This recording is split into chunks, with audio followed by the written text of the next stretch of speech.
BNP প্রতিষ্ঠাতা ও সাবেক রাষ্ট্রপতি শহীদ জিয়াউর রহমানের শাহাদত বার্ষিকীতে তাঁর সমাধিতে শ্রদ্ধা নিবেদন করলেন প্রধানমন্ত্রী ও দলের চেয়ারম্যান তারেক রহমান। সকাল 10:30 নাগাদ সমাধিস্থলে পৌঁছান তারেক রহমান। সরকার প্রধান হিসেবে প্রথমে কবর জিয়ারত করেন তিনি। এ সময় 3 বারের প্রধানমন্ত্রী ও মা খালেদা জিয়ারও রুহের মাগফিরাত কামনা করেন। সিলন টি রপ্তানিতে শীর্ষে। এরপর ফুলেল শ্রদ্ধা নিবেদন করেন সমাধিতে। পরে দলীয় প্রধান হিসেবে নেতাকর্মীদের সাথে সমাধিতে দোয়া ও মোনাজাত করেন।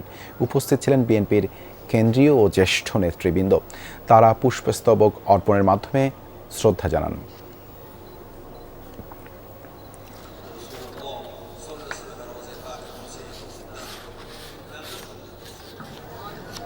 শ্রদ্ধা নিবেদন শেষে বেলা 11:30টায় রাজধানীর মানিক মিয়া অ্যাভিনিউ এলাকার টিএনটি খেলার মাঠে যান প্রধানমন্ত্রী। সেখানে দুস্থ মানুষদের মধ্যে খাদ্য সামগ্রী ও বস্ত্র বিতরণ করেন। দলের প্রতিষ্ঠাতা ও সাবেক রাষ্ট্রপতি শহীদ জিয়াউর রহমানের 45তম শাহাদত বার্ষিকী উপলক্ষে 25 মে থেকে জুনের 1 তারিখ পর্যন্ত 8 দিনব্যাপী বিশেষ কর্মসূচি ঘোষণা করেছে বিএনপি। রাজধানীর প্রতিটি ওয়ার্ড এবং ঢাকার বাইরেও নেওয়া হয়েছে বিভিন্ন উদ্যোগ।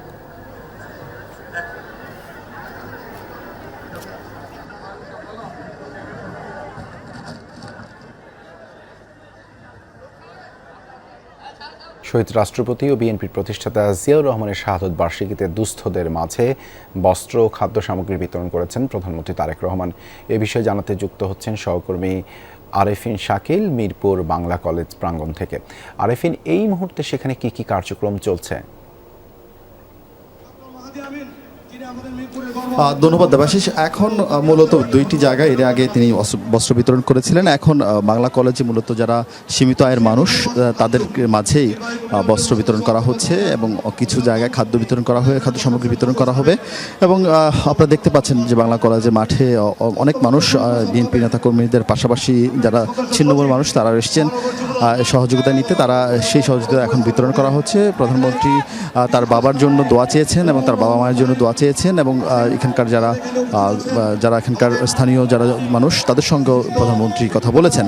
এবং আপনি দেখতে পাচ্ছেন যে এরই মধ্যে মূলত তিনি বাংলা কলেজে এসে তার যেই বিতরণের কর্মসূচি অর্থাৎ খাদ্য সামগ্রী বিতরণের কর্মসূচি সেটি বিতরণ শুরু করেছেন। যদিও এখানে বস্ত্র বিতরণ করা হচ্ছে এবং সেই বস্ত্র বিতরণ কার্যক্রম চলছে। এর বাহিরে এখান থেকে তিনি ঢাকার আরও অন্তত 10টি স্পটে যাবেন। এখান থেকে তিনি যাবেন ইউনানি আয়ুর্বেদিক হাসপাতালে কলেজে এবং সেখান থেকে যাবেন পল্লবী শেষ করে তিনি যাবেন ইসিবিতে। ইসিবি থেকে কুড়িল হয়ে তিনি পাড্ডা গিয়ে ঢাকা উত্তরের যে কর্মসূচি সেটি সমাপ্ত হবে। এরপর ঢাকা দক্ষিণে তিনি যাবেন, সেখানে শাহজাহানপুর, খিলগাঁও, নয়াপল্টন, যাত্রাবাড়ি, জুরাইন থেকে শুরু করে ধানমন্ডিতে গিয়ে তার সেই কর্মসূচি শেষ হবে।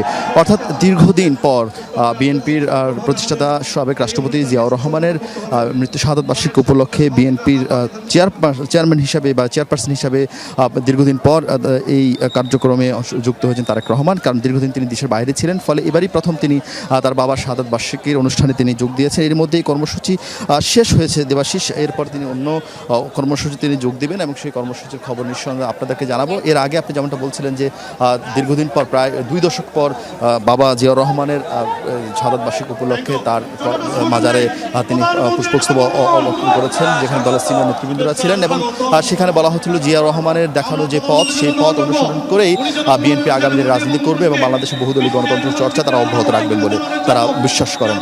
দেবাশিস, ধন্যবাদ আরেফিন আমাদের সাথে যুক্ত হওয়ার জন্য।